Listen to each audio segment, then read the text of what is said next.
Hi students, welcome to your new class. ഇന്നത്തെ ക്ലാസ്സിൽ നമ്മൾ ഡിസ്കസ് ചെയ്യാൻ പോകുന്നത് ഇൻകം ഫ്രം സാലറി എന്ന് പറയുന്ന ഒരു ചാപ്റ്ററിൽ വരുന്ന മെയിൻ ആയിട്ടുള്ള തിയറി പാർട്ടുകൾ എന്തൊക്കെയാണ് നിങ്ങൾക്ക് എളുപ്പത്തിന് എക്സാമിനൊക്കെ വേണ്ടിയിട്ട് നോക്കാൻ വേണ്ടിയിട്ടാണത്. അപ്പോൾ നമുക്ക് പ്രോബ്ലംസ് ചെയ്യണമെന്നുണ്ടെങ്കിൽ തിയറി നന്നായിട്ട് അറിയണം. അപ്പോൾ ആ തിയറി എന്തൊക്കെയാണെന്ന് ഒന്നുകൂടി ബൈ ഹാർട്ട് ചെയ്യാനും എളുപ്പത്തിലെടുത്ത് നോക്കാനൊക്കെ വേണ്ടിയിട്ടാണ് ഈ ഒരു വീഡിയോ നമ്മളിവിടെ ചെയ്തിരിക്കുന്നത്. അപ്പോൾ അതിൽ നമ്മൾ ആദ്യം നോക്കേണ്ടത് എന്താണ് സാലറിയുടെ പ്രധാനപ്പെട്ട ഘടകങ്ങൾ എന്തൊക്കെയാണെന്നുള്ളതാണ്. പ്രധാനമായിട്ടും അതിൽ വരുന്നത് നമ്മുടെ ബേസിക് സാലറി തന്നെയാണ്. ഏതെങ്കിലും സാലറി നമുക്ക് പെൻഡിങ് ഉണ്ടെങ്കിൽ, അരിയേഴ്സ് ഉണ്ടെങ്കിൽ അതും ഇതിൻ്റെ ഭാഗം തന്നെയാണ്. നമ്മൾ അഡ്വാൻസ് ആയിട്ട് വാങ്ങുന്നതും ഇതിൻ്റെ ഭാഗം തന്നെയാണ്. Advance salary, bonus, commission. അപ്പോൾ ഇതൊക്കെ നമ്മൾ തിയറി അവിടെ എടുക്കുന്ന സമയത്ത് ഡീറ്റെയിൽ ആയി പറയുന്നുണ്ട്. ജസ്റ്റ് എളുപ്പത്തിന് അറിയാൻ വേണ്ടിയാണ് ഇതൊക്കെ ഇതിൻ്റെ ഭാഗം തന്നെയാണെന്ന് പറയാനുള്ള കാരണം. ഇനി നെക്സ്റ്റ് ആറാമത്തെ പോയിൻ്റായിട്ട് നമ്മൾ പറയാൻ പോകുന്നത് അലവൻസസ് ആണ്. അപ്പോൾ ഫസ്റ്റ് പറഞ്ഞിരിക്കുന്ന ആ 5 പോയിന്റ് അതിൽ പ്രത്യേകിച്ച് നമുക്ക് പ്രോബ്ലംസ് ഒന്നും ഇല്ല. ഇനി ആറാമത്തെ പോയിന്റ് അലവൻസും സാലറിയുടെ ഭാഗം തന്നെയാണ്. അപ്പോൾ ആ അലവൻസ് നമ്മൾ എടുക്കുന്ന സമയത്ത് ഏതൊക്കെയാണ് നമുക്ക് ഫുള്ളി ടാക്സബിൾ ആയിട്ടുള്ള അലവൻസുകൾ എന്നുള്ളത് നോക്കുക. നിർബന്ധമായിട്ടും നമ്മൾ സാലറീൻ്റെ ഒപ്പം ആഡ് ചെയ്ത് ടാക്സ് കൊടുക്കുന്നതായിട്ടുള്ളത് ഏതൊക്കെയാണെന്നുള്ളതാണ്. അതിൽ ഫസ്റ്റ് പോയിന്റ് എന്ന് പറയുന്നത് DA തന്നെയാണ്, ഡിയർനെസ് അലവൻസ് ആണ്. ഡിയർനെസ് അലവൻസ് നിങ്ങൾക്ക് ക്വസ്റ്റ്യനിൽ തരുമ്പോൾ 2 കാര്യങ്ങളാണ് ശ്രദ്ധിക്കാനുള്ളത്. അതിൽ under the terms of employment എന്നോ അല്ലെങ്കിൽ റിട്ടയർമെൻറ്റ് ബെനിഫിറ്റിന് വേണ്ടി എടുക്കുന്നുണ്ടെന്നോ അങ്ങനെ എന്തെങ്കിലും ഒരു പോയിന്റ് അതിലുണ്ടെങ്കിൽ തീർച്ചയായിട്ടും അത് ആഡ് ചെയ്യേണ്ടതാണ്. അതേസമയം അങ്ങനെ ഒരു പോയിന്റ് ഇല്ല, ജസ്റ്റ് DA എന്ന് മാത്രമേ തന്നിട്ടുള്ളൂ വെച്ചാൽ നമുക്കത് എടുക്കേണ്ട ആവശ്യവും ഇല്ല. അപ്പോൾ ഇങ്ങനെയാണ് ഈ ഒരു DAയുടെ കേസ് ഇതിൽ പറയുന്നത്. ഇനി അതിൻ്റെ ഭാഗമായിട്ട് തന്നെ വരുന്ന ഡിയർനെസ് പേ എന്ന് പറയുന്നത്. ഈ ഡിയർനെസ് പേയിൽ വരുന്ന ഐറ്റംസ് എന്തൊക്കെയാണ്? ഫിക്സഡ് ആയിട്ടുള്ള മെഡിക്കൽ അലവൻസുകൾ, tiffin allowance, servant allowance, non practising allowance usually given to doctors, hill അലവൻസുകൾ, warden allowance, deputation allowance, overtime allowance and city compensatory allowance, family allowance, പിന്നെ festival allowance, marriage, telephone, interim relief and not specifically exempted. പിന്നെ പറയുന്ന ഒരു point 11ാമത്തെ നമ്മുടെ transport അലവൻസും കൂടിയാണ്. അപ്പോൾ ഇത്രയും പോയിന്റുകൾ ഞാനിപ്പോൾ പറഞ്ഞതിൽ അലവൻസിൽ ആദ്യം വരുന്നത് ഫുള്ളി ടാക്സബിൾ ആയിട്ടുള്ള അലവൻസുകളെ കുറിച്ചാണ്. അതിൽ ഇപ്പോൾ പറഞ്ഞ പോയിന്റ് എല്ലാം ടാക്സബിൾ ആയിട്ടുള്ള അലവൻസുകളാണ്. ഇനി അടുത്തൊരു പോയിന്റ് എന്ന് പറയുന്നത് അലവൻസ് തന്നെയാണ്, പക്ഷെ അതിൽ സ്പെസിഫൈഡ് ലിമിറ്റ് വരേക്ക് മാത്രം എക്സംഷൻ കിട്ടുന്ന അലവൻസുകൾ ഏതൊക്കെയാണെന്നുള്ളതാണ്. അതിൽ ഫസ്റ്റ് വരുന്നതാണ് ഹൗസ് റെൻ്റ് അലവൻസ് എന്ന് പറയുന്നത്, HRA എന്ന് പറയുന്നത്. HRA നമ്മൾ കാൽക്കുലേറ്റ് ചെയ്യുമ്പോൾ 3 കാര്യങ്ങളാണ് ശ്രദ്ധിക്കാനുള്ളത്. ഒന്ന്, ആക്ച്വൽ HRA എന്താണോ നമുക്ക് റിസീവ് ചെയ്തിരിക്കുന്നത് ആ പോയിന്റ് എഴുതുക. രണ്ടാമത് നോക്കുന്നത് സാലറിയുടെ 10% എത്രയും നോക്കുക. അതിനേക്കാൾ എത്ര അധികമായിട്ട് നമ്മൾ റെൻറ്റ് പേ ചെയ്തിട്ടുണ്ട് എന്നുള്ളതാണ് രണ്ടാമത്തെ ക്രൈറ്റീരിയ എന്ന് പറയുന്നത്. മൂന്നാമത്തത്, മെട്രോപൊളിറ്റൻ സിറ്റീസിലാണ് നമ്മൾ താമസിക്കുന്നതെങ്കിൽ സാലറിയുടെ 50% കാണുക. അതല്ലാത്ത സ്ഥലങ്ങളിലാണെങ്കിൽ 40% കാണുക. അപ്പോൾ ഇങ്ങനെ 3 ക്രൈറ്റീരിയ ആദ്യം തന്നെ പഠിച്ചു വയ്ക്കണം. ആക്ച്വലി റിസീവ്ഡും 10% സാലറിനേക്കാൾ എത്ര നമ്മൾ അധികം റെൻറ്റ് പേ ചെയ്യുന്നുണ്ടെന്നുള്ളതും 50 or 40% സാലറിയും കാണുക. ഈ 3 ക്രൈറ്റീരിയയിൽ ഏറ്റവും കുറവ് ഏതാണോ വരുന്നത് ആ എമൗണ്ട് വരെ ആയിരിക്കും നമുക്ക് എക്സംഷൻ കിട്ടുന്നത്. ബാലൻസ് എമൗണ്ട് ടാക്സബിൾ ആയിരിക്കും. അതായത് റെൻ്റ് എത്രയാണോ നമുക്ക് അലവൻസ് കിട്ടിയിരിക്കുന്നത് ആ കിട്ടിയിരിക്കുന്നതിൽ നമുക്ക് HRA എക്സംഷൻ എത്ര രൂപ വരെ ഉണ്ടോ അത് കഴിഞ്ഞ് ബാലൻസ് വരുന്ന എമൗണ്ട് ആണ് എന്തായിട്ട് പറയുന്നത്? ടാക്സബിൾ HRA ആയിട്ട് പറയുന്നത്. ഇനിയിപ്പോൾ ഈ രണ്ടാമത്തെ ഒരു ക്രൈറ്റീരിയയിൽ കൃത്യമായി പറയുന്നുണ്ട് സാലറിയുടെ 10% കഴിഞ്ഞ് എത്രയാണോ നമ്മൾ എക്സസ് ആയിട്ട് റെൻറ്റ് പേ ചെയ്യുന്നതെന്നുള്ളത്. അപ്പോൾ ഈ ഒരു കേസിൽ ഇവിടെ സാലറി എന്ന് പറയുമ്പോൾ ബേസിക് സാലറി മാത്രമാണോ, അതിൻ്റെ ഒപ്പം എന്തൊക്കെ ആഡ് ചെയ്യണം എന്നുള്ള കാര്യങ്ങൾ പ്രധാനമായിട്ട് ഇവിടെ നോട്ട് ചെയ്യാം. ഇവിടെ HRA കമ്പ്യൂട്ട് ചെയ്യുന്ന സമയത്ത് നമ്മുടെ ബേസിക് പേ എന്താണോ അത് എന്തായാലും എടുക്കണം. രണ്ടാമത് അതിൻ്റെ ഒപ്പം ആഡ് ചെയ്യേണ്ടത് DA ആണ്. ഞാൻ നേരത്തെ പറഞ്ഞ പോലെ തന്നെ ടേംസ് ഓഫ് എംപ്ലോയ്മെൻ്റ് എന്നോ അല്ലെങ്കിൽ കൺസിഡറിങ് റിട്ടയർമെൻറ്റ് ബെനിഫിറ്റ് എന്നോ അങ്ങനെ ഒരു വേർഡ് അതിലുണ്ടെങ്കിൽ ആ DA കൂടി ഇതിനോടൊപ്പം എടുക്കേണ്ടതാണ്. ഇനി മൂന്നാമത്തെ ഒരു പോയിന്റ് ആഡ് ചെയ്യേണ്ടത് ടേൺ ഓവറിൻ്റെ ഫിക്സഡ് പെർസെൻറ്റേജ് കമ്മീഷനും കൊടുക്കുന്നുണ്ട് എന്നുണ്ടെങ്കിൽ ഈ 3 കാര്യങ്ങളാണ് നമ്മുടെ HRAയുടെ കാൽക്കുലേഷനിൽ സാലറി എന്ന് പറയുമ്പം എടുക്കേണ്ട കാര്യങ്ങൾ. അപ്പോൾ ഇത് എളുപ്പത്തിന് നിങ്ങൾക്ക് മനസ്സിലാവാൻ വേണ്ടിയിട്ടാണ്. കാരണം കണ്ടിന്യൂസ് ആയിട്ട് വീഡിയോസ് കണ്ടിരുന്ന ആളുകൾക്ക് ക്ലിയർ ആയിട്ട് മനസ്സിലാവും. അതിൻ്റെ ഒരു തിയറി പാർട്ട് നമ്മൾ പെട്ടെന്നൊന്ന് ക്യാച്ച് ചെയ്യാൻ വേണ്ടി എടുക്കുന്നതാണ്. ഇനി രണ്ടാമത് വരുന്ന ഒരു സ്പെസിഫൈഡ് ലിമിറ്റിൽ വരുന്നതാണ്. ആദ്യത്തെ HRA വന്നു. ഇനി രണ്ടാമത്താണ് എൻ്റർടൈൻമെൻറ്റ് അലവൻസ്. ഇത് പ്രധാനമായിട്ടും നമുക്ക് ഗവൺമെൻറ് എംപ്ലോയീസിൻ്റെ കേസിൽ മാത്രമാണ് കാൽക്കുലേഷൻ വരുന്നത്. മറ്റേ ആളുകൾക്കൊന്നും ഇതത്ര ബാധകമില്ല. അപ്പോൾ ഗവൺമെൻറ് എംപ്ലോയീസ് ആണെങ്കിൽ എങ്ങനെയാണ് എൻ്റർടൈൻമെൻറ്റ് അലവൻസ് കണക്കാക്കേണ്ടത്? ആദ്യം നമ്മൾ സാലറിയുടെ ഒപ്പം ആഡ് ചെയ്യും. പിന്നീട് അവർ എന്ത് ചെയ്യും? അതിന് ഡിഡക്ഷൻസ് വരുന്നുണ്ട്. ആ ലിമിറ്റ് എത്രയാണെന്നുള്ളതാണ് ഇവിടെ 3 ക്രൈറ്റീരിയ ആണ് പറയുന്നത്. ആക്ച്വലി എത്ര എമൗണ്ട് റിസീവ് ചെയ്തു, എൻ്റർടൈൻമെൻറ്റ് അലവൻസ് ആയിട്ട് എത്ര എമൗണ്ട് റിസീവ് ചെയ്തു നോക്കുക. ബേസിക് സാലറിയുടെ 1/5 എത്രയാണ് നോക്കുക. And last criteria ₹5,000.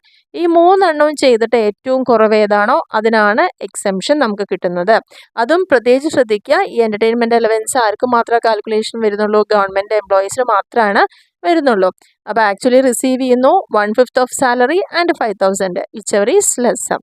ഇനി അടുത്തതാണ് special allowances four meeting official expenditure of employees.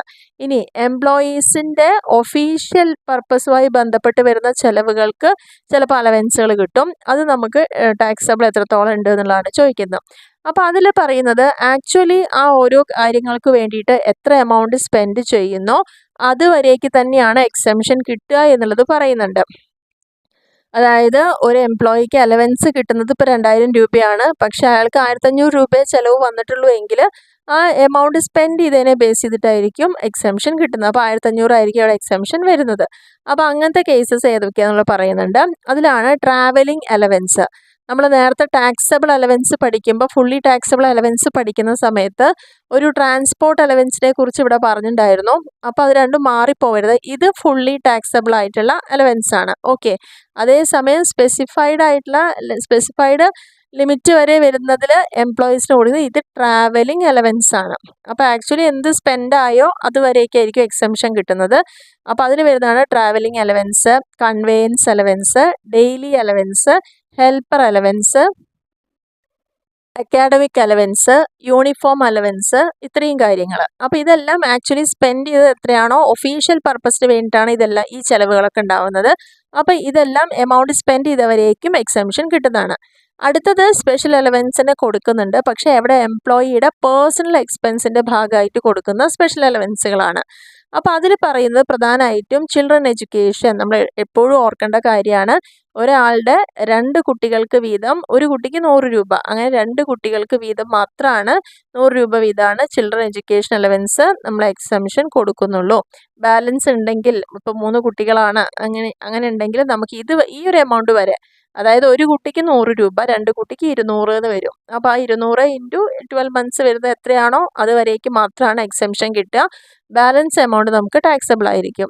And hostel അലവൻസും ഇതേപോലെ വരുന്നതാണ്. ഇവിടെ നമുക്ക് 300 രൂപയാണ് ഒരു കുട്ടിക്ക് കൊടുക്കുന്നത്. അങ്ങനെ മാക്സിമം 2 കുട്ടികൾക്ക് വരെയാണ് ഈ ഒരു ഇളവ് കിട്ടുന്നത്.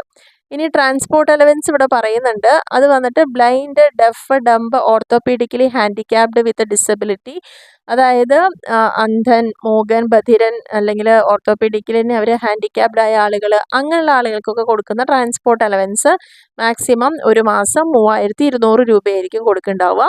നെക്സ്റ്റ് പറയുന്നത് അണ്ടർഗ്രൗണ്ട് അലവൻസ് ആണ്. അത് ഒരു മാസത്തേക്ക് നമുക്ക് 800 രൂപ വരെ എക്സംഷൻ കിട്ടാവുന്നതാണ്. പിന്നെ പറഞ്ഞിരിക്കുന്ന allowance given to transport employees. നേരത്തെ പറഞ്ഞ പോലെ ട്രാൻസ്പോർട്ട് അലവൻസ് ഉണ്ട്, ട്രാവലിംഗ് അലവൻസുകളുണ്ട്. അപ്പോൾ അത് ശ്രദ്ധിക്കുക. ട്രാൻസ്പോർട്ട് അലവൻസ് നമ്മൾ നേരത്തെ പറഞ്ഞു, അത് ഫുള്ളി ടാക്സബിൾ ആണ്. ട്രാവലിംഗ് അലവൻസ് ആക്ച്വലി എന്ത് സ്പെൻഡ് ചെയ്തോ അതുപോലെ ആയിരിക്കും. ഇവിടെ പറയുന്ന ട്രാവലിംഗ് അലവൻസ് എന്ന് പറയുന്നത് ട്രാൻസ്പോർട്ട് വകുപ്പിൽ ജോലി ചെയ്യുന്ന എംപ്ലോയീസിൻ്റെയാണ്. അവർക്ക് കൊടുക്കുന്ന ആ ഒരു എക്സംഷൻ എന്ന് പറയുന്നത് അപ് ടു 70% അല്ലെങ്കിൽ ₹10,000 per month whichever is less. സാലറിയുടെ 70% അല്ലെങ്കിൽ 10,000 പെർ മന്തോ ഏതാണോ കുറവ് അതായിരിക്കും അവർക്ക് കിട്ടുന്ന എക്സംഷൻ എന്ന് പറയുന്നത്. പിന്നെ ട്രൈബൽ ഏരിയ, ഷെഡ്യൂൾഡ് ഏരിയ, അതിലൊക്കെ ഉള്ള ആൾക്ക് ₹200 പെർ മന്ത് വെച്ചിട്ടാണ് അവർക്ക് കിട്ടുന്ന എക്സംഷൻ. പിന്നെ സ്പെഷ്യൽ കോമ്പൻസേറ്ററി ഹില്ലി ഏരിയയിലുള്ളവർക്കുള്ള അലവൻസുകൾ, അത് മാക്സിമം ഒരു മാസം 7,000 രൂപ വരെയൊക്കെയാണ്. നെക്സ്റ്റ് കോമ്പൻസേറ്ററി ഫീൽഡ് ഏരിയ അലവൻസുകൾ കൊടുക്കുന്നുണ്ട്. അത് ഒരു മാസത്തേക്ക് 2,600 ആയിട്ടാണ് കൊടുക്കുന്നത്. പിന്നെ ഐലൻഡ് ഡ്യൂട്ടിയിൽ ഉള്ള അലവൻസുകളാണ്, അത് 3,250 പെർ മന്താണ് കൊടുക്കുന്നത്. ഇതൊക്കെ ജസ്റ്റ് അറിഞ്ഞിരിക്കാൻ വേണ്ടി മാത്രമാണ്. നമുക്ക് കണക്കിലൊന്നും അത്രത്തോളം ഡീപ്പായിട്ട് അങ്ങനെ ചോദ്യങ്ങൾ കണ്ടിട്ടില്ല. പിന്നെ പറഞ്ഞിരിക്കുന്നതാണ് മൂന്നാമത്തെ, അപ്പോൾ അലവൻസ് എന്നുള്ളതാണ് നമ്മുടെ 6ാമത്തെ പോയിൻ്റായിട്ട് സാലറിയിൽ വന്നിരുന്നത്. ഓക്കെ, അതിൽ തന്നെ നമ്മൾ ടാക്സബിൾ അലവൻസ് നോക്കി, ഒരു സ്പെസിഫൈഡ് ലിമിറ്റ് വരെയുള്ള അലവൻസ് നോക്കി. ഇനി ഫുള്ളി എക്സംഷൻ കിട്ടുന്ന അലവൻസുകൾ ഏതൊക്കെയാണെന്നുള്ളതാണ്.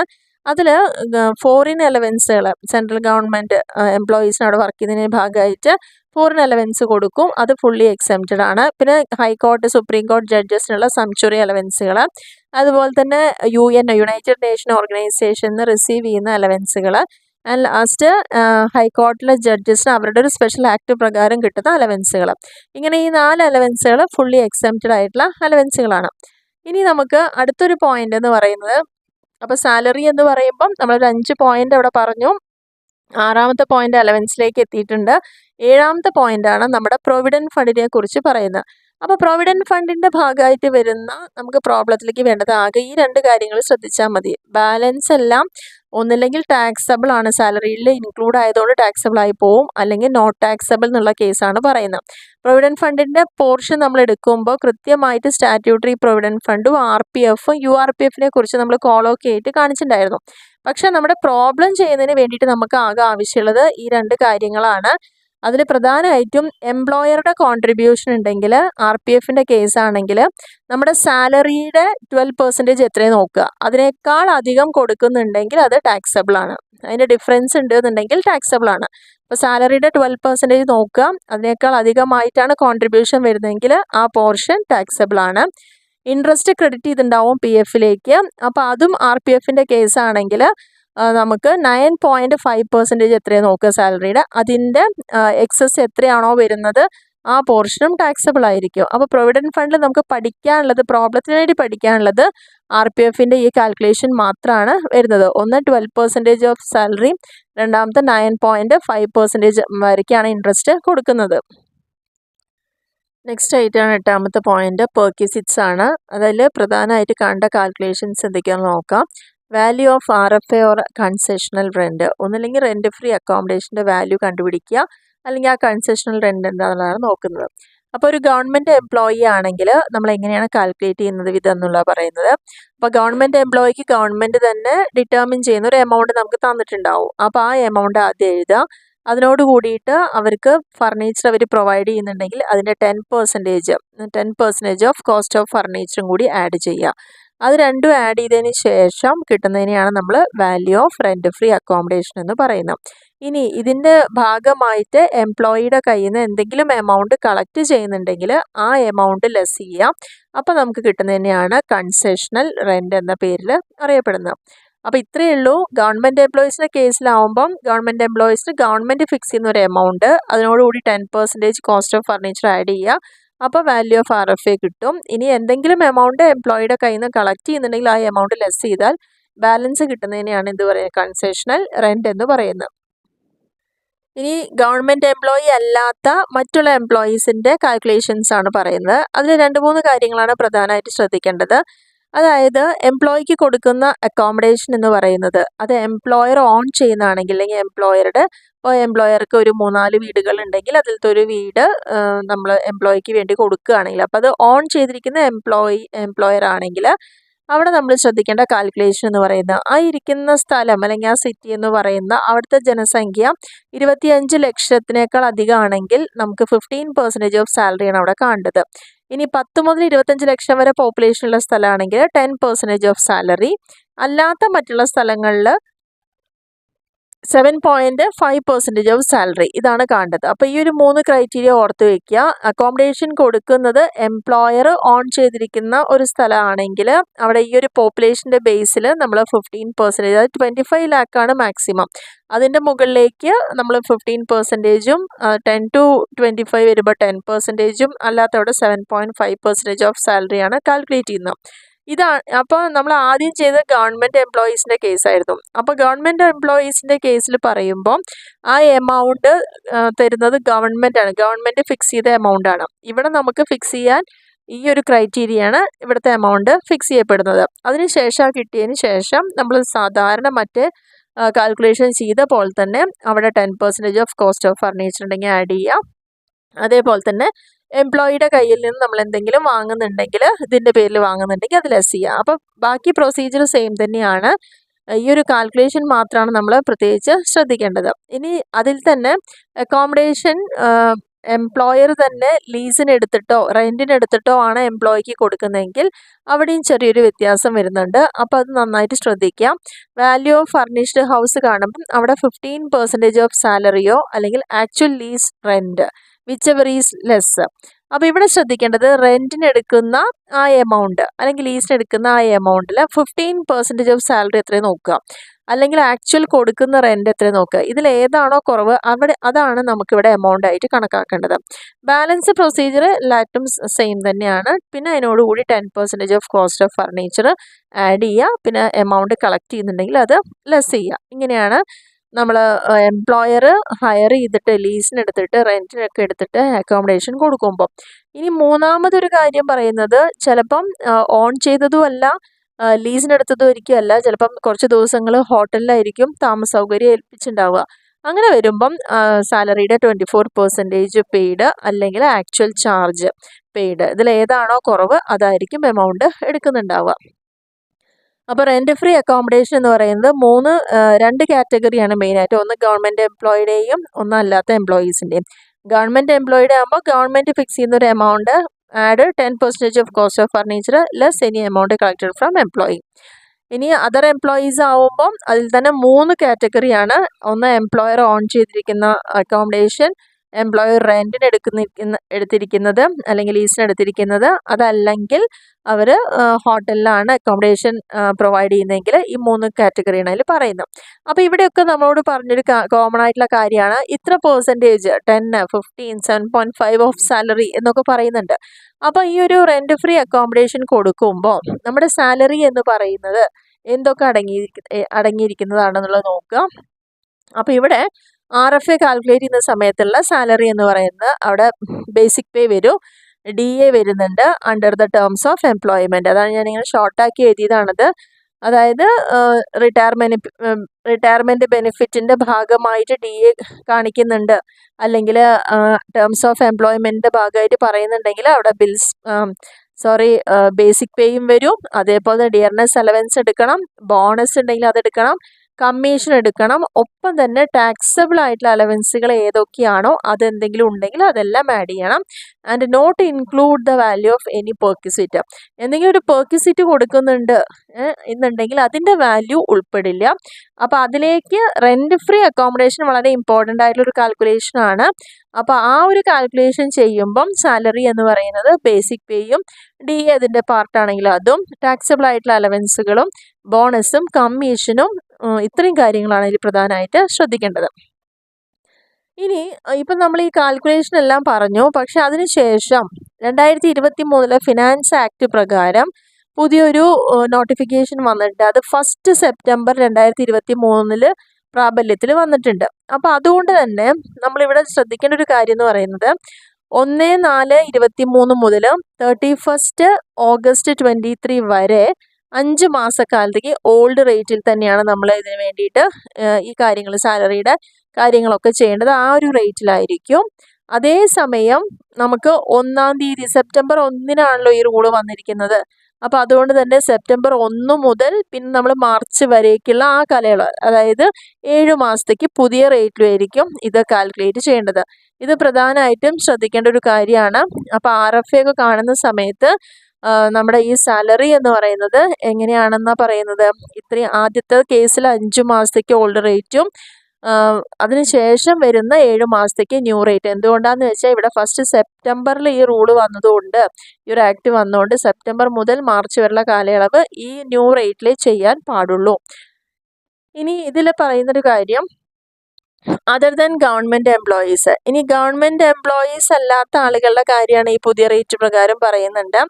Accommodation owned by employer own ചെയ്തിരിക്കുന്ന അക്കോമഡേഷൻ ആണെങ്കിൽ, അതായത് ഇവിടെ പറഞ്ഞിരിക്കുന്ന ഈ റേറ്റുകൾ ഉണ്ടല്ലോ, പുതിയ റേറ്റും പഴയ റേറ്റും എന്ന് പറയുന്നുണ്ട്. പഴയ റേറ്റ് എന്ന് പറഞ്ഞാൽ ഇപ്പം നമ്മൾ പറഞ്ഞ ആ ക്രൈറ്റീരിയ, അതായത് എംപ്ലോയർ ഓൺ ചെയ്യുന്ന അക്കോമഡേഷൻ 25 lakh വരെ 10 to 25 എന്ന് പറയുമ്പോൾ 10%, അതർ പ്ലേസ് 7.5, അതാണ് ഓൾഡ് റേറ്റ്.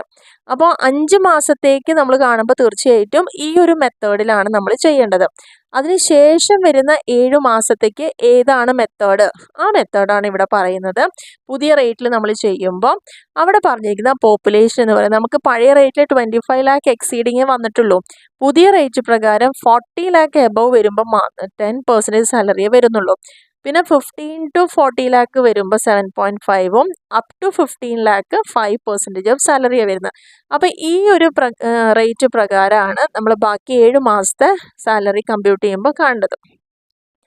ഇനി രണ്ടാമത്തെ കേസ് എന്ന് പറയുമ്പോൾ ആദ്യത്തെ കേസ് എംപ്ലോയർ ഓൺ ചെയ്യുകയാണെങ്കിലാണ്. രണ്ടാമത്തെ കേസിൽ എംപ്ലോയർ റെൻറ്റിന് എടുക്കുകയാണെങ്കിൽ ഒന്നില്ലെങ്കിൽ 10% ഓഫ് സാലറി അല്ലെങ്കിൽ ആക്ച്വൽ റെൻറ്റ് പെയ്ഡ്, ഏതാണോ കുറവ് അതായിരിക്കും നമ്മൾ എടുക്കുക. ബാക്കി കാൽക്കുലേഷൻ എല്ലാം സെയിം തന്നെയാണ്. അതിനോടുകൂടി 10% കോസ്റ്റ് ഓഫ് ഫർണിച്ചർ ആഡ് ചെയ്യുക, എമൗണ്ട് കളക്ട് ചെയ്യുന്നുണ്ടെങ്കിൽ അത് ലെസ് ചെയ്യുക. അപ്പോൾ അത്രയും കാര്യങ്ങൾ ഇവിടെ കോമൺ തന്നെയാണ്. പക്ഷേ ആ റേറ്റ് അറിയാൻ വേണ്ടിയിട്ടാണ്, അതായത് എംപ്ലോയർ ഓൺ ചെയ്യുമ്പം അവിടെ 40 lakh മുകളിൽ വരുമ്പോഴേ 10% വരുന്നുള്ളൂ. 15 to 40 7.5 തന്നെയാണ്, അപ് ടു 15 5% ആണ് വരുന്നത്. അക്കോമഡേഷൻ ലീസിനോ റെൻറ്റിനോ എടുക്കുകയാണെങ്കിൽ ആക്ച്വൽ റെൻറ്റ് എന്ത് കൊടുക്കുന്നോ അതോ അല്ലെങ്കിൽ 10% സാലറി, ഇതിൽ ഏതാണോ കുറവ് അതാണ് നമ്മൾ എടുക്കുന്നത്. ഇനി നേരത്തെ പറഞ്ഞ പോലെ തന്നെ നെക്സ്റ്റ് അതിൽ തന്നെ വരുന്നൊരു കാര്യമാണ് any amount paid by employer in respect of any obligation payable by employee. അതായത് എംപ്ലോയിക്ക് കൊടുക്കുന്ന ഏതെങ്കിലും ഒരു ഫെസിലിറ്റിയുടെ പൈസ എംപ്ലോയിക്ക് പകരം എംപ്ലോയർ കൊടുക്കുക. അങ്ങനെയാണെങ്കിൽ ആ ഒരു എമൗണ്ട് വരയ്ക്ക് നമുക്കത് എക്സംപ്റ്റ് ചെയ്യാവുന്നൊരു കാര്യം തന്നെയാണ്. പിന്നെ ഇൻട്രസ്റ്റ് ഫ്രീ ലോൺ കൊടുക്കാറുണ്ട്. ചിലപ്പോൾ എംപ്ലോയർ ഇൻട്രസ്റ്റ് ഇല്ലാതെ എംപ്ലോയിക്ക് ലോൺ കൊടുക്കും, അല്ലെങ്കിൽ തന്നെ ചിലപ്പം കൺസെഷണൽ റേറ്റിലായിരിക്കും കൊടുക്കുക. അതായത് പുറമേ ബാങ്കുകളിൽ ലോൺ എടുക്കുമ്പോൾ ഉള്ള ആ ഒരു ഇൻട്രസ്റ്റിനേക്കാൾ കുറച്ചിട്ടായിരിക്കും ചിലപ്പോൾ എംപ്ലോയിക്ക് ലോൺ കൊടുക്കുന്നുണ്ടാവുക. അങ്ങനെ വരുന്ന സമയത്തുള്ള കാൽക്കുലേഷൻ എന്ന് പറയുന്നത് 3 കാര്യങ്ങളാണ് ശ്രദ്ധിക്കാനുള്ളത്. ലോൺ എമൗണ്ട് 20,000 വരെയാണെങ്കിൽ അതിന് വാല്യൂ നില്ലാണ്, അവിടെ നമുക്കൊന്നും ചെയ്യേണ്ടതില്ല. മാക്സിമം ഏത് വരെയാണ് 20,000 രൂപ വരെയാണ് വെച്ചാൽ വാല്യൂ നില്ലാണ്. ഇനി എന്തെങ്കിലും മെഡിക്കൽ ട്രീറ്റ്മെൻറ്റിന് വേണ്ടിയിട്ടാണ് നമ്മൾ ലോൺ കൊടുക്കുന്നതെങ്കിൽ അവിടെയും അതിൻ്റെ വാല്യൂ നില്ലായിട്ടാണ് കണക്കാക്കുന്നത്. ഇനി 20,000 മുകളിലാണ് വരുന്നതെങ്കിൽ അവിടെ നമ്മൾ ഇൻട്രസ്റ്റ് ചാർജ് ചെയ്യുന്നത് SBIയുടെ ഇൻട്രസ്റ്റ് റേറ്റ് എന്താണോ സെയിം ഇൻട്രസ്റ്റ് റേറ്റിലായിരിക്കും നമ്മൾ ചാർജ് ചെയ്യുന്നുണ്ടാവുക. ആ 3 കാര്യങ്ങളാണ് അവിടെ ശ്രദ്ധിക്കേണ്ടത്. പിന്നെ അതേപോലെ തന്നെ ഹോളിഡേ എൻജോയ്മെൻറ്റിന് വേണ്ടിയിട്ട് ആക്ച്വൽ എക്സ്പെൻസ് എന്താണോ വന്നിരിക്കുന്നത് എംപ്ലോയർ മീറ്റ് ചെയ്തിരിക്കുന്നത് അതാണ് വാല്യൂ ഓഫ് പെർക്വിസിറ്റ് എന്ന് പറയുന്നത്. അല്ലാണ്ട് നമ്മൾ അതിന് വേണ്ടി കൊടുത്തൊരു എമൗണ്ടിനേക്കാളും എക്സ്പെൻസ് മെറ്റ് ചെയ്ത് ആക്ച്വൽ എക്സ്പെൻസ് എന്താണോ എംപ്ലോയർ മെറ്റ് ചെയ്തത് അതാണ് വാല്യൂ ഓഫ് പെർക്വിസിറ്റ്. പിന്നെ ഫ്രീ ഫുഡ് നമ്മൾ കൊടുക്കുന്നുണ്ടാവാം ചിലപ്പോൾ എംപ്ലോയർ. അങ്ങനെ വരുമ്പം മാക്സിമം അതിൻ്റെ കൺസെഷണൽ റേറ്റ് എന്ന് പറയുന്നത് ഒരു ഭക്ഷണത്തിന് ഏകദേശം 50 രൂപ വരെയാണ് ഈടാക്കുന്നുണ്ടാവുക. നെക്സ്റ്റ് പറയുന്നത് gift in kind except up to ₹5,000.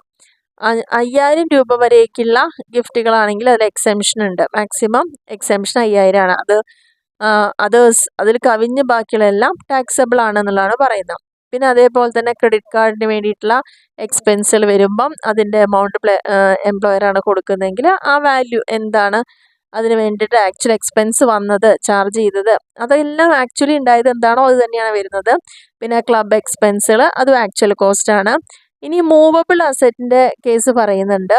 Movable അസറ്റിൽ പ്രത്യേകിച്ച് പറയുന്നുണ്ട് കമ്പ്യൂട്ടറും ലാപ്ടോപ്പും അല്ലാത്ത മറ്റുള്ള മൂവബിൾ അസറ്റ്സ് ഒക്കെയാണെന്ന് വെച്ചാൽ ആ അസറ്റ് തന്നെ എംപ്ലോയർ ഓൺ ചെയ്യുന്നതാണെങ്കിൽ നമ്മൾ ചെയ്യുന്നത് എന്താ 10% per annum of the actual cost of such asset. ആ ഒരു അസറ്റിൻ്റെ ആക്ച്വൽ കോസ്റ്റ് എന്താണോ അതിൻ്റെ 10% അല്ലെങ്കിൽ അതിന് കൊടുക്കുന്ന റെൻറ്റോ ആക്ച്വൽ റെൻറ്റ് പേയബിൾ.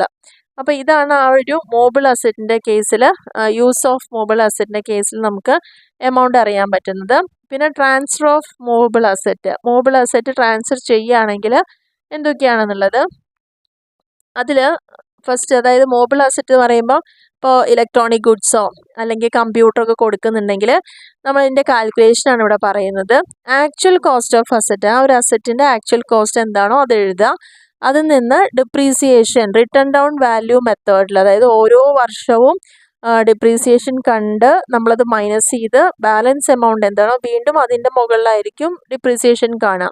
അങ്ങനെ കുറഞ്ഞു വരുന്ന വാല്യൂവിൻ്റെ മുകളിലാണ് ഡിപ്രീസിയേഷൻ കാണുക. അത് 50% ചാർജ് ചെയ്യണം. ആ ഡിപ്രീസിയേഷൻ നമ്മൾ ആക്ച്വൽ കോസ്റ്റ് നിന്ന് ലെസ് ചെയ്യാം. അങ്ങനെ എത്ര ഇയേഴ്സ് അത് യൂസ് ചെയ്യുന്നു എന്നുള്ളതാണ്. For each completed year used by employer. ഇനി അത് കഴിഞ്ഞതിന് ശേഷം അതൊന്ന് ലെസ് ചെയ്യേണ്ടത് എമൗണ്ട് റിക്കവേർഡ് ഫ്രം എംപ്ലോയി. ഇനി ഇതിൻ്റെ പേരിൽ എന്തെങ്കിലും എമൗണ്ട് എംപ്ലോയിയുടെ കയ്യിൽ നിന്ന് വാങ്ങുന്നുണ്ടെങ്കിൽ അതും കൂടി ലെസ് ചെയ്യുക. അപ്പോഴാണ് ഇത്തരത്തിലുള്ള ഒരു പെർക്വിസിറ്റിൻ്റെ വാല്യൂ നമുക്കിവിടെ കിട്ടുന്നത്. അപ്പോൾ മൂവബിൾ ആയിട്ടുള്ള ട്രാൻസ്ഫർ ഓഫ് മൂവബിൾ അസറ്റ് എന്ന് പറയുമ്പം അവിടെ ഇലക്ട്രോണിക് ഗുഡ്സ് ഒക്കെ കമ്പ്യൂട്ടേഴ്സൊക്കെയാണ് കൊടുക്കുന്നതെങ്കിൽ അതിൻ്റെ ആക്ച്വൽ കോസ്റ്റ് എടുക്കാം. Depreciation 50% return down value method less ചെയ്യുക. എത്ര വർഷം വരെ യൂസ് ചെയ്തു എന്ന്, എംപ്ലോയർ എത്ര യൂസ് ചെയ്തിട്ടുണ്ടെന്നുള്ളത് നോക്കുക. അതിനുശേഷം എംപ്ലോയിയുടെ കയ്യിൽ നിന്ന് എന്തെങ്കിലും എമൗണ്ട് കളക്ട് ചെയ്തിട്ടുണ്ടെങ്കിൽ അത് ലെസ് ചെയ്യാം. ഇനി മോട്ടോർ കാറിൻ്റെ കേസ് എന്ന് പറയുമ്പം കാറിൻ്റെ കോസ്റ്റ് എന്താണെന്നുള്ളത് നോക്കുക. അതിനുശേഷം നമ്മൾ അതിന്ന് വീണ്ടും ഡിപ്രീസിയേഷൻ 20% ആണ് ഇവിടെ കാറിൻ്റെ കേസിൽ വരുന്നത്. റിട്ടേൺ ഡൗൺ വാല്യൂ മെത്തേഡിൽ തന്നെ എത്ര വർഷമാണോ എംപ്ലോയർ യൂസ് ചെയ്തത് അതിനനുസരിച്ച് അതിൻ്റെ ഡിപ്രീസിയേഷൻ 20% കണ്ട് അത് കുറയ്ക്കുക, കോസ്റ്റ് ഒന്ന് കുറയ്ക്കുക. വീണ്ടും എന്തെങ്കിലും എമൗണ്ട് റിക്കവർ ചെയ്തിട്ടുണ്ടെങ്കിൽ ആ എമൗണ്ട് കൂടി കുറയ്ക്കുമ്പോഴാണ് ആ ഒരു അസറ്റിൻ്റെ വാല്യൂ ഓഫ് പെർക്വിസിറ്റ് കിട്ടുന്നത്. ഇനിയിപ്പോൾ മോട്ടോർ കാറും കമ്പ്യൂട്ടറും ഇലക്ട്രോണിക് ഗുഡ്സും അല്ലാതെ ഇലക്ട്രോണിക് ഗുഡ്സ് ആൻഡ് കമ്പ്യൂട്ടർ വരുമ്പോൾ 50%, കാറ് വരുമ്പോൾ 20%, ഇനി അതല്ലാത്ത ബാക്കിയുള്ള മൂവബിൾ അസറ്റ് ആണെങ്കിലും പ്രൊസീജിയർ സെയിം തന്നെയാണ്. കോസ്റ്റ് ഓഫ് അസറ്റ് എന്താണെന്നുള്ളത് നോക്കുക. അവിടെ ഡിപ്രീസിയേഷൻ മാത്രമാണ് വ്യത്യാസം വരുന്നത്. ഡിപ്രീസിയേഷൻ ശ്രദ്ധിക്കേണ്ടത് ഈ ഒരു രണ്ട് കേസ് അല്ലാതെ വരുന്ന സമയത്ത് അവിടെ 10% ഇവിടെ സ്ട്രെയിറ്റ് ലൈൻ മെത്തേഡിലാണ് ഡിപ്രീസിയേഷൻ കാണുന്നത്. കമ്പ്യൂട്ടറും ലാപ്ടോപ്പും മോട്ടോർ കാറും വരുമ്പം അവിടെയൊക്കെ റിട്ടേൺ ഡൗൺ വാല്യൂ മെത്തേഡുമാണ്. ആദ്യത്തെ 50% പിന്നെ 20% ഉണ്ടായത്. ഇതല്ലാത്ത മറ്റുള്ള അസറ്റുകളുടെ മുകളിലാണെങ്കിൽ അവിടെ നമുക്ക് ഡിപ്രീസിയേഷൻ കണക്കാക്കുന്നത് 10% ആണ് കണക്കാക്കേണ്ടത്. ഒപ്പം തന്നെ അത് സ്ട്രെയിറ്റ് ലൈൻ മെത്തേഡിലുമാണ്. എത്ര വർഷം അങ്ങനെ കംപ്ലീറ്റ് ചെയ്തിട്ടുണ്ട്, ഉപയോഗിച്ചിട്ടുണ്ട് എന്നുള്ളതാണ് അവിടെ കാണിക്കേണ്ടത്. വീണ്ടും അതിന് എമൗണ്ട് എന്തെങ്കിലും എംപ്ലോയിയുടെ കയ്യിൽ നിന്ന് റിക്കവർ ചെയ്തിട്ടുണ്ടെങ്കിൽ അത് ലെസ് ചെയ്യുക. അപ്പോൾ അവിടെ വാല്യൂ ഓഫ് പെർക്വിസിറ്റ് കിട്ടുന്നതായിരിക്കും. ഇനി നെക്സ്റ്റ് പറയുന്ന allotment of sweat equity shares ആണ്. ഇനി എന്തെങ്കിലും ഇക്വിറ്റി ഷെയർസ് അലോട്ട് ചെയ്തിട്ടുണ്ടെങ്കിൽ അതിൻ്റെ കാൽക്കുലേഷൻ എന്ന് പറയുന്നത് ആക്ച്വലി അതിൻ്റെ മാർക്കറ്റ് വാല്യൂ, ആ ഷെയറിൻ്റെ ഫെയർ മാർക്കറ്റ് വാല്യൂ നോക്കുക. അപ്പോൾ അതിൻ്റെ എമൗണ്ട് അവിടെ കൊടുക്കുക. അതിനുശേഷം അതിൽ നിന്ന് ലെസ് ചെയ്യേണ്ടത് എന്തെങ്കിലും എമൗണ്ട് എംപ്ലോയിയുടെ കയ്യിൽ നിന്ന് റിസീവ് ചെയ്തിട്ടുണ്ടെങ്കിൽ അത് ലെസ് ചെയ്യുക. അപ്പോൾ അതിൻ്റെ വാല്യൂ കിട്ടും. അപ്പോൾ ആ ഫെയർ മാർക്കറ്റ് വാല്യൂ നിന്ന് എംപ്ലോയിയുടെ കയ്യിൽ നിന്ന് എന്തെങ്കിലും എമൗണ്ട് റിസീവ് ചെയ്യുന്നത് കുറച്ച് കഴിഞ്ഞാലാണ് സ്വെറ്റ് ഇക്വിറ്റി ഷെയർസിൻ്റെ ഒക്കെ വാല്യൂ അവിടെ കിട്ടുന്നത്. പിന്നെ പറയുന്നത് allotment of shares listed on A recognised stock exchange. ഒരു റെക്കഗ്നൈസ്ഡ് ആയിട്ടുള്ള സ്റ്റോക്ക് എക്സ്ചേഞ്ചിൽ ലിസ്റ്റ് ചെയ്യുകയാണെങ്കിൽ അത്തരത്തിലുള്ള ഷെയർസിൻ്റെ അലോട്ട്മെൻറ്റിനെ കുറിച്ചാണ് ഇവിടെ പറയുന്നത്. ഇവിടെ FMV തന്നെയാണ്, ഫെയർ മാർക്കറ്റ് വാല്യൂ തന്നെയാണ് നോക്കുന്നത്. അതിൽ നിന്ന് എമൗണ്ട് എന്തെങ്കിലും എംപ്ലോയിയുടെ കയ്യിൽ നിന്ന് വാങ്ങിയിട്ടുണ്ടെങ്കിൽ അത് ലെസ് ചെയ്യുക. അത്ര തന്നെ ഉള്ളൂ, ഓൾമോസ്റ്റ് സെയിം തന്നെയാണ്. പിന്നെ പറയുന്ന contribution of employer to specified funds. ഇനി എംപ്ലോയർ എന്തെങ്കിലും കോൺട്രിബ്യൂഷൻസ് ഈ ഫണ്ടുകൾ കൊടുത്തിട്ടുണ്ടെങ്കിൽ RPFൻ്റെ കേസിൽ നമ്മൾക്കറിയാം, NPS നാഷണൽ പെൻഷൻ സ്കീമിൻ്റെ, അതേപോലെ തന്നെ ഏതെങ്കിലും അപ്രൂവ്ഡ് സൂപ്പർ ആനുവേഷൻ ഫണ്ടുകൾ ഉണ്ടെങ്കിൽ അവിടെ maximum exceed ₹75,000 in A year is taxable as perquisite. അപ്പോൾ അങ്ങനെയാണെങ്കിൽ 75,000ൻ്റെ മുകളിലാണ് അത് സൂപ്പർ ആനുവേഷൻ ഫണ്ട് വരുന്നതെങ്കിൽ അതൊക്കെ ഒരു ടാക്സബിൾ പെർക്വിസിറ്റ് ആയിട്ടാണ് കണക്കാക്കുന്നത്. അപ്പോൾ പെർക്വിസിറ്റിൻ്റെ കേസിൽ തന്നെ ഇവിടെ ടാക്സബിൾ ആയിട്ടുള്ളതാണ് നമ്മൾ ആദ്യത്തെ ഒരു സെക്ഷൻ ഇവിടെ ഹാൻഡിൽ ചെയ്തിരിക്കുന്നത്.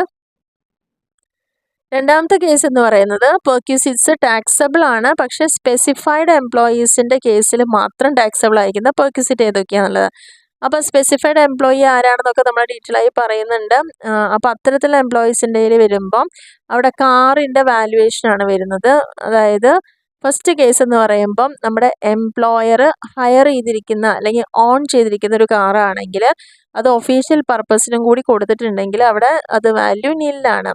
ഇനി അതേസമയം പ്രൈവറ്റ് പേർപ്പസിനാണെങ്കിൽ അതിൻ്റെ വാല്യൂ കാണുക പറഞ്ഞാൽ നേരത്തെ പറഞ്ഞ പോലെ തന്നെ ആക്ച്വൽ എമൗണ്ട് ഓഫ് എക്സ്പെൻഡിച്ചർ, അതായത് ആ കാറ് മെയിൻറ്റെയിൻ ചെയ്തു പോകാൻ എന്തെല്ലാം എക്സ്പെൻസുകൾ വരുന്നുണ്ടോ ആ എമൗണ്ട് ആക്ച്വലി എന്താണ് വന്നിരിക്കുന്നത് അതിനോട് കൂടിയിട്ട് ഡ്രൈവറുടെ ഒരു സാലറി കൊടുക്കുന്നുണ്ടെങ്കിൽ അത് ആഡ് ചെയ്യുക, പ്ലസ് അതിൻ്റെ 10% ഡിപ്രീസിയേഷൻ കൂടിയിട്ട് ആഡ് ചെയ്യുക. പക്ഷേ ഈ ഒരു 10% ഡിപ്രീസിയേഷൻ എന്ന് പറയുന്നത് ഏതിന് അപ്ലിക്കബിൾ അല്ല? ഇത് ഹയർ ചെയ്തിരിക്കുന്ന കാറാണെങ്കിൽ ഈ ഒരു 10% ഡിപ്രീസിയേഷൻ അപ്ലിക്കബിൾ അല്ല. ഓൺ ചെയ്തിരിക്കുന്ന കാറാണെങ്കിൽ മാത്രം, അതായത് എംപ്ലോയറുടെ സ്വന്തമായിട്ടുള്ള കാറാണെങ്കിൽ മാത്രമാണ് ഈ ഒരു പോർഷൻ ഇവിടെ ഇങ്ങനെ എഴുതാൻ പറ്റുള്ളൂ. അവർ തന്നെ വേറൊരു ആളുടെ അടുത്ത് ഹയർ ചെയ്തതാണെങ്കിൽ നമുക്ക് ഈ ഒരു 10% ഡിപ്രീസിയേഷൻ അവിടെ ആപ്ലിക്കബിൾ അല്ല എന്നുള്ളതാണ് പറയുന്നത്. ഇനി അടുത്ത കേസിൽ പറയുന്നത് if the car is used partly for official purpose and partly for personal or private purpose. ഇനി ആ കാറിനെ നമ്മൾ പകുതി ഒഫീഷ്യൽ പർപ്പസിനും പകുതി പേഴ്സണൽ പർപ്പസിനോ പ്രൈവറ്റ് പർപ്പസിനോ യൂസ് ചെയ്യുന്നുണ്ടെങ്കിൽ if all expenses of car borne by employer, അതായത് എല്ലാ ചെലവും ആ കാറുമായി ബന്ധപ്പെട്ട് വരുന്ന എല്ലാ ചെലവും എംപ്ലോയർ തന്നെയാണ് വഹിക്കേണ്ടത്. ഇനി അത് എത്ര രൂപയാണെന്ന് ഇവിടെ പറയുന്നുണ്ട്. ആ കാർ ഒരു സ്മോൾ കാറാണെങ്കിൽ, ഈ സ്മോൾ കാർ എന്ന് പറയുന്നത് 1.6 ലിറ്റർ CC വരുന്ന അതിൻ്റെ ഉള്ളിൽ വരുന്ന പരിധിയിൽ വരുന്നതാണ് സ്മോൾ കാറായിട്ട് കണക്കാക്കുന്നത്. അങ്ങനെ വരുമ്പോൾ പെർ മന്ത് 1800 രൂപയാണ് ചാർജ് ചെയ്യുന്നത്. അതേസമയം ലാർജ് കാറാണെങ്കിൽ ഈ 1.6നേക്കാൾ കൂടുതലാണെങ്കിൽ ലാർജ് കാറാകുമ്പോൾ 2400 പെർ മന്ത് ആണ് ഇതിൽ കാണിക്കുന്നത്. ഇനി ഈ കാർ ഏതെങ്കിലും ഒന്നായിരിക്കുമല്ലോ, അപ്പോൾ അതിനോട് കൂടിയിട്ട് ഡ്രൈവറുടെ സാലറി ഒരു 900 പെർ മന്ത് ആണ് നമുക്കിവിടെ കാണിക്കാനുള്ളത്. അപ്പോൾ അങ്ങനെയാണ് ഈ ഒരു കാൽക്കുലേഷൻ സ്പെസിഫൈഡ് എംപ്ലോയീസിന് വരുന്നൊരു കാൽക്കുലേഷൻ പറയാനുള്ളത്. അപ്പോൾ ആദ്യത്തെ കേസിൽ നമ്മൾ പറഞ്ഞു എംപ്ലോയർ ഓൺ ചെയ്തിരിക്കുന്നു ഹയർ ചെയ്തിരിക്കുന്ന ഒരു കാറാണെങ്കിൽ, പ്രൈവറ്റ് പർപ്പസിനാണെങ്കിൽ അതിൻ്റെ ആക്ച്വൽ എമൗണ്ട് എക്സ്പെൻഡിച്ചറും ഡ്രൈവറുടെ സാലറിയും അതേപോലെ 10% ഡിപ്രീസിയേഷനും, അത് ഹയർ ചെയ്തതാണെങ്കിൽ ആ ഡിപ്രീസിയേഷൻ അവിടെ ആപ്ലിക്കബിൾ അല്ല. അല്ലാത്ത കേസിൽ കാറ് എംപ്ലോയറുടെ തന്നെ ആവുകയും അത് പാർട്ട്ലി നമ്മൾ പേഴ്സണൽ പർപ്പസിന് യൂസ് ചെയ്യുമ്പോഴതാണ്. സ്മോൾ കാർ ആണെങ്കിൽ 1800 ലാർജ് കാർ ആണെങ്കിൽ 2400 ഡ്രൈവർ കൂടി പ്രൊവൈഡ് ചെയ്യുന്നുണ്ടെങ്കിൽ 900 പെർ മന്തുമാണ് കാണിക്കേണ്ടത്. ഇനി അടുത്ത കേസ് പറയുന്നത് കാർ ഓൺഡ് ബൈ എംപ്ലോയി. അതായത് ഇവിടെ എംപ്ലോയിക്ക് തന്നെ സ്വന്തമായിട്ട് കാറ് ഉണ്ട്, അപ്പോൾ ഇവിടെ എംപ്ലോയറെ ഡിപ്പെൻഡ് ചെയ്യേണ്ട ആവശ്യം വരുന്നില്ല. അങ്ങനെ വരുമ്പോൾ എന്താണ് ഈ ഒരു പെർക്യൂസിറ്റിൻ്റെ ലെവൽ എന്ന് പറയുന്നത്? ടാക്സബിൾ പെർക്യൂസിറ്റ് ഏതുവരെയൊക്കെ ആയിരിക്കും? If the car is used for official purpose only, അതായത് എംപ്ലോയിയുടെ സ്വന്തം കാറ് ഒഫീഷ്യൽ പർപ്പസിന് മാത്രമാണ് യൂസ് ചെയ്യുന്നതെങ്കിൽ അവിടെ വാല്യൂ എന്ന് പറയുന്നത് അവിടെ എന്താ? നില്ലാണ്. ഇനി ആ കാർ യൂസ് ചെയ്യുന്നത് പ്രൈവറ്റ് പർപ്പസിന് മാത്രമായിട്ടാണല്ലോ ഉപയോഗിക്കുന്ന കാറാണെങ്കിലോ എത്ര എമൗണ്ട് ആണോ അതിന് വേണ്ടിയിട്ട് നമ്മൾ ചിലവഴിക്കുന്നത് ആ എമൗണ്ട് ആരിൽ നിന്ന് കിട്ടാനുള്ള എലിജിബിലിറ്റി ഉണ്ട്? എംപ്ലോയറുടെ കയ്യിൽ നിന്ന് കിട്ടാനുള്ള എലിജിബിലിറ്റി ഉണ്ട് എന്നുള്ളതാണ് പറയുന്നത്. ഇനി അടുത്ത കേസിൽ പറയുന്നത് if the car is partly for official and private purpose. ഇനി എംപ്ലോയിയുടെ സ്വന്തം കാറ് തന്നെ പകുതി നമ്മൾ ജോലി ആവശ്യത്തിനും പകുതി നമ്മുടെ പേഴ്സണൽ ആവശ്യത്തിനുമാണ് യൂസ് ചെയ്യുന്നതെങ്കിൽ നേരത്തെ പറഞ്ഞ പോലെ തന്നെ സ്മോൾ കാറാണെങ്കിൽ അവിടെ എന്താണ്? Actual expenditure by employer.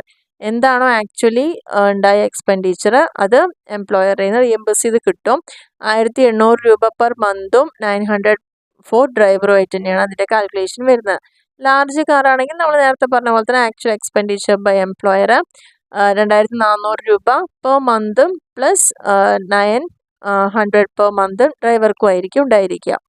അപ്പോൾ ഈ എംപ്ലോയി ഓൺ ചെയ്യുകയും പകുതി പേഴ്സണൽ യൂസിനും പകുതി ഒഫീഷ്യൽ യൂസിനും വരുമ്പോഴാണ് ഈ ഒരു കാൽക്കുലേഷൻ വരുന്നത്. ആക്ച്വൽ എക്സ്പെൻഡിച്ചർ ഇൻകേർഡ് എന്താണോ വന്നിരിക്കുന്നത് അത് ബോൺ ബൈ ദ എംപ്ലോയറിൽ നിന്ന് 1800 രൂപ പെർ മന്താണ് അതിൻ്റെ ചിലവ് കാണിക്കുന്നത്. പിന്നെ 900 ഡ്രൈവർക്കും. ലാർജ് കാറാണെങ്കിൽ 2400 വെച്ചിട്ടും ബാക്കി ഡ്രൈവേഴ്സ് സാലറി എന്ന് പറയുന്നത് 900 ആയിരിക്കും. പിന്നെ പറയുന്ന നമ്മൾ സ്വീപ്പറെ പ്രൊവൈഡ് ചെയ്യുന്നുണ്ടാവാം, വാച്ച്മാൻ, അതുപോലെ ഗാർഡനർ, പേഴ്സണൽ അറ്റൻഡൻറ്റ്, ഇവർക്കൊക്കെ എന്താണോ ആക്ച്വലി കൊടുക്കുന്ന സാലറി അത് തന്നെയാണ് നമുക്ക് ടാക്സബിൾ ആയിരിക്കുന്ന ആ amount. Actual amount spend gas, electricity, water അതിൻ്റെയൊക്കെ ആക്ച്വൽ എമൗണ്ട് ആണ്. എഡ്യൂക്കേഷൻ ഫെസിലിറ്റി ഇവിടെ വരുന്നത് അപ് ടു 1000 രൂപ വരെയുള്ള ആണെങ്കിൽ നമുക്ക് വാല്യൂ നില്ലായിരിക്കും. ഇനി 1000-നേക്കാൾ അധികമാണെങ്കിൽ cost of education similar institution, ഇതേപോലുള്ള ഒരു സിമിലർ ഇൻസ്റ്റിറ്റ്യൂഷനിൽ വരുന്ന കോസ്റ്റ് എന്താണോ അതായിരിക്കും നമുക്ക് ടാക്സബിൾ ആയിട്ട് വരുന്നത്. നെക്സ്റ്റ് പറയുന്നത് ട്രാൻസ്പോർട്ട് ഫെസിലിറ്റി ആണ്. അങ്ങനെ വരുന്ന സമയത്ത് such benefit is offered by the undertaking to the public. അപ്പോൾ ആ ഒരു എക്സ്പെൻസ് എന്താണോ ആക്ച്വലി വരുന്നത്, value of such benefit is offered by undertaking to the public എന്നുള്ളതാണ് പറയുന്നത്. അപ്പോൾ ഇത്രയാണ് ഇതിൻ്റെ ഒരു അപ്പോൾ നമ്മൾ പെർക്യൂസിറ്റ് എന്നുള്ള 8ാമത്തെ പോയിൻ്റാണ് സാലറിയുടെ ഭാഗമായിട്ടുള്ള നോക്കിയത്.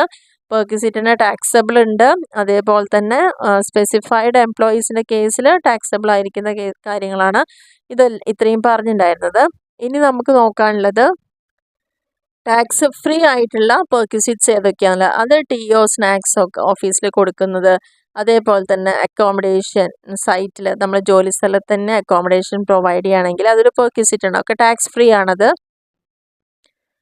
പിന്നെ expenses on telephone including mobile ഫോണിന് കൊടുക്കുന്ന ചിലവുകൾ, എംപ്ലോയറുടെ കോൺട്രിബ്യൂഷൻ, സ്റ്റാഫ് ഗ്രൂപ്പ് ഇൻഷുറൻസ് സ്കീമിലേക്ക് എംപ്ലോയറുടെ കോൺട്രിബ്യൂഷൻ, അതുപോലെ സ്കോളർഷിപ്സ് എംപ്ലോയീസിനോ അല്ലെങ്കിൽ അവരുടെ ചിൽഡ്രനൊക്കെ കൊടുക്കുന്നുണ്ടെങ്കിൽ, പിന്നെ റിഫ്രഷർ കോഴ്സുകളുടെ വരുന്ന ചിലവുകൾ, പിന്നെ കൺവെയൻസ് അല്ലെങ്കിൽ ഫെസിലിറ്റി പ്രൊവൈഡ് ചെയ്യാം. പ്രധാനമായിട്ടും നമ്മൾ താമസിക്കുന്ന സ്ഥലത്തു നിന്ന് ഓഫീസിലേക്കും ഓഫീസിൽ നിന്ന് താമസിക്കുന്ന സ്ഥലത്തേക്കും വരുന്ന കൺവെയൻസ്, പിന്നെ ടാക്സ് കൊടുക്കുന്നുണ്ടെങ്കിൽ പെർക്യൂസിറ്റിൻ്റെ മുകളിൽ ടാക്സ് കൊടുക്കുന്നുണ്ടെങ്കിൽ, പിന്നെ perquisites to government employees posted എബ്രോഡിൽ പോസ്റ്റ് ചെയ്തിരിക്കുന്ന ഗവൺമെൻറ് എംപ്ലോയീസിന് കൊടുക്കുന്ന പെർക്യൂസിറ്റിലൊക്കെ ടാക്സ് ഫ്രീ ആണ്.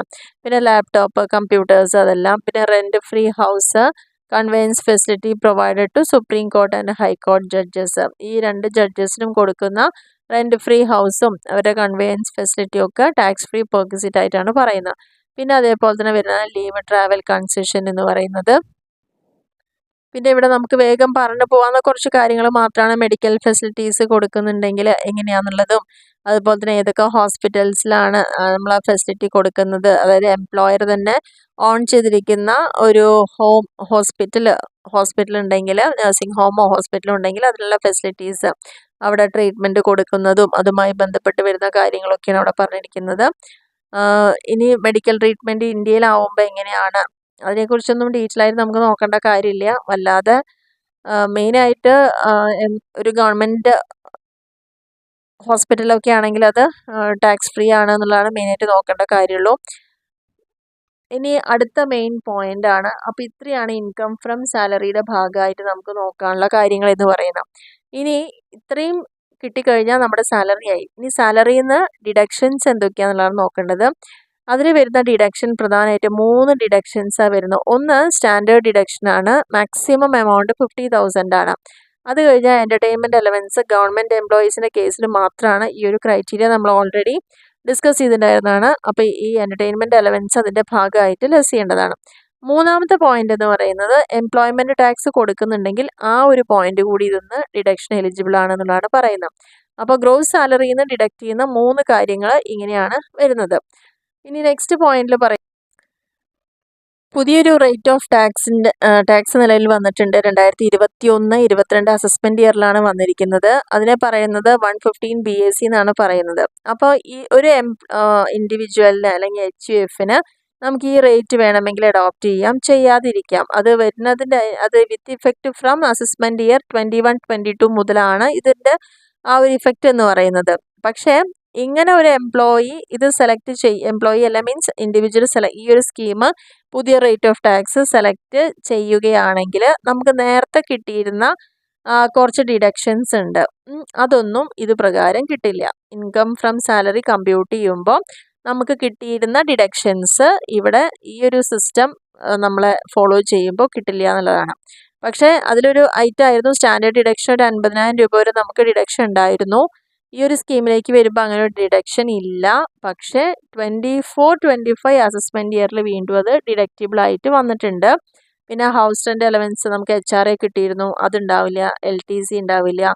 പ്രൊഫഷണൽ ടാക്സിന് എക്സംഷൻ ഉണ്ടായിരിക്കില്ല. പിന്നെ കുറച്ച് അലവൻസുകൾ പറയുന്നുണ്ട്. ഒഫീഷ്യൽ ആൻഡ് പേഴ്സണൽ പർപ്പസിന് വേണ്ടിയിട്ടുള്ള travelling allowance, daily allowance, helper allowance, academic allowance, uniform allowance, ഇതെല്ലാം ടാക്സബിൾ ആയിട്ടുള്ള കുറച്ച് കാര്യങ്ങളായിരുന്നു.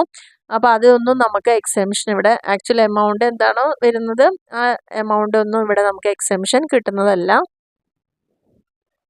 പിന്നെ അതേപോലെ തന്നെ അണ്ടർ സെക്ഷൻ 10-15 പ്രകാരം വരുന്ന എക്സംഷൻസ്, അലവൻസിൻ്റെ മുകളിൽ വരുന്ന എക്സെംഷൻസ്, അതായത് ചിൽഡ്രൻ എഡ്യൂക്കേഷൻ അലവൻസും ഹോസ്റ്റൽ അലവൻസും സ്പെഷ്യൽ കോമ്പൻസേറ്ററി അലവൻസും അണ്ടർഗ്രൗണ്ട് അലവൻസുകളൊക്കെ.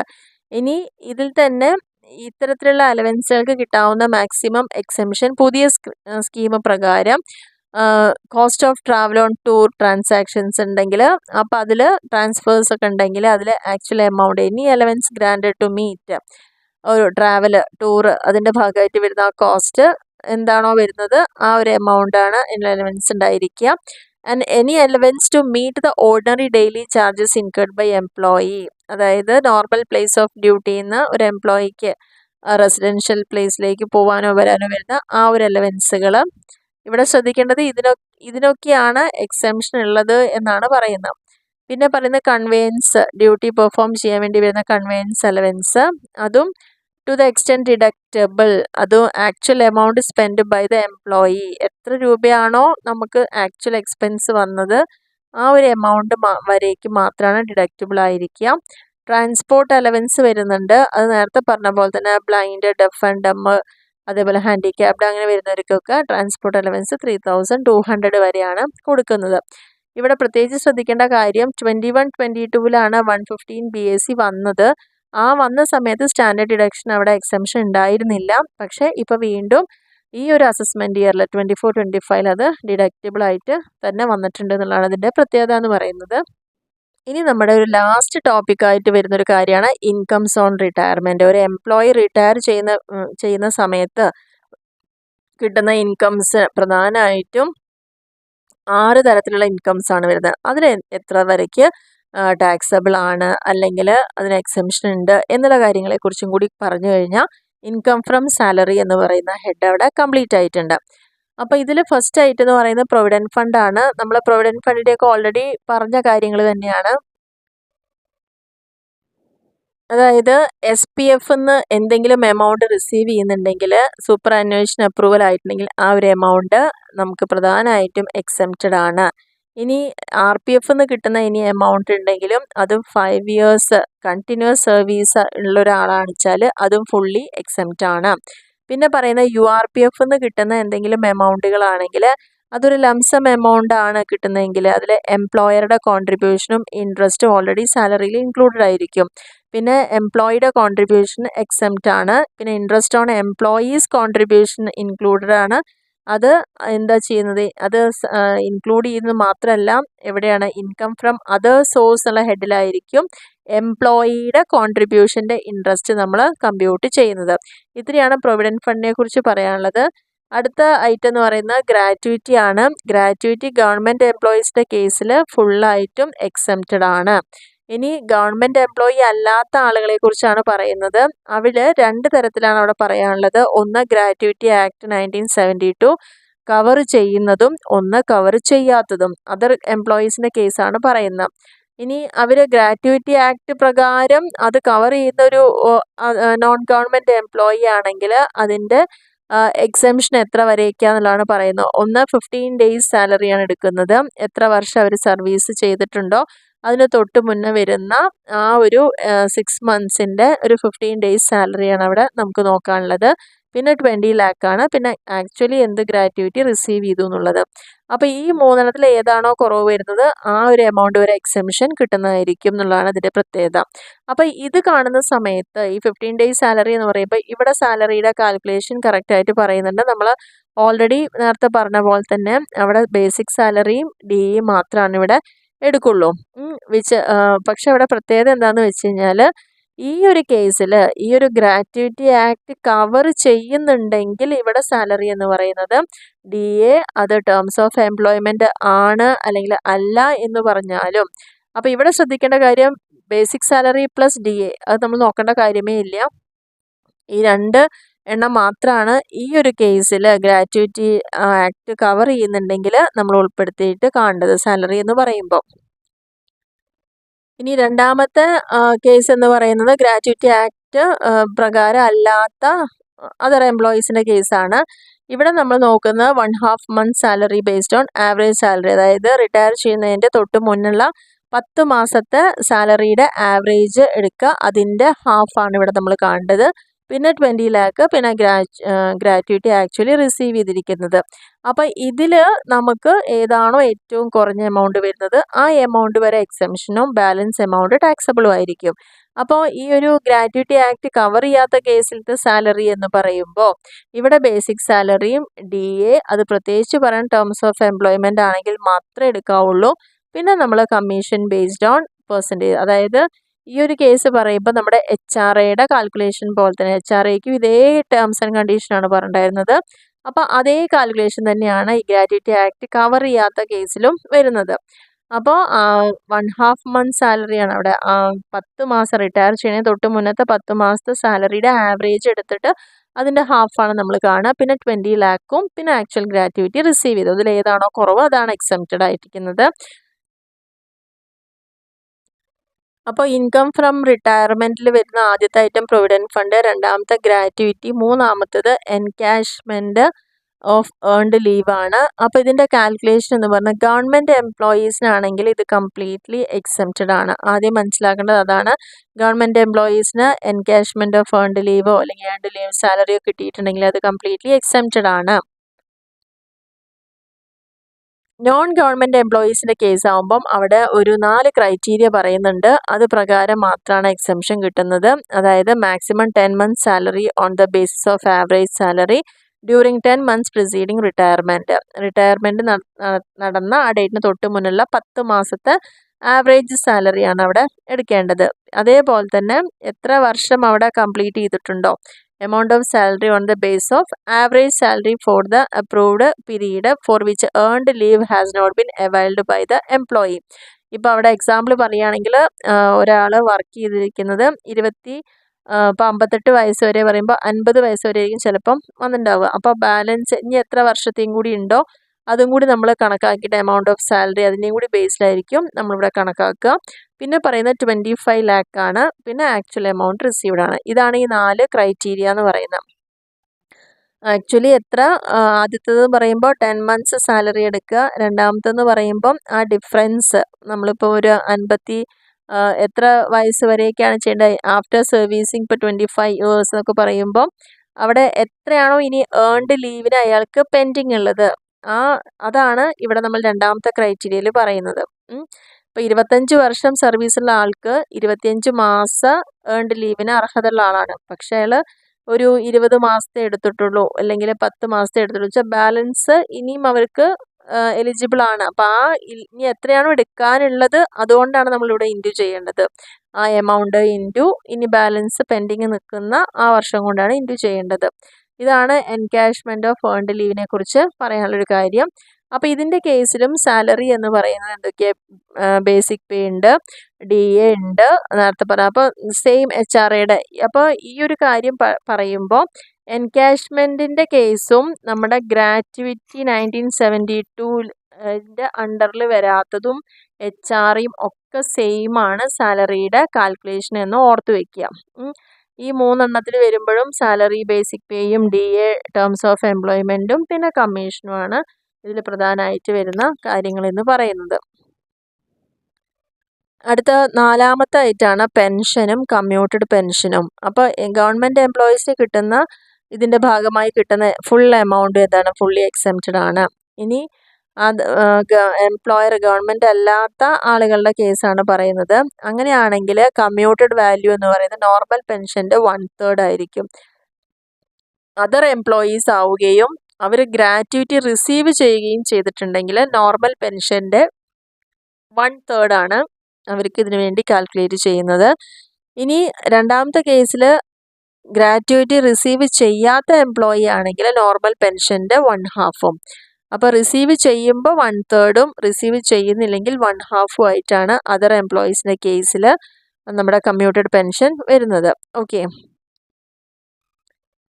ഇനി 5ാമത്തെ പോയിന്റിൽ കോമ്പൻസേഷൻ ഓൺ വോളണ്ടറി റിട്ടയർമെൻറ്റ്. സ്വന്തം താല്പര്യം കൊണ്ട് നമ്മൾ സർവീസ് കംപ്ലീറ്റ് ചെയ്യണ മുന്നേ തന്നെ റിട്ടയർ ചെയ്യുമ്പം അവർക്ക് കിട്ടുന്ന കോമ്പൻസേഷൻ എന്ന് പറയുന്നത് എങ്ങനെയാണെന്നുള്ളത്.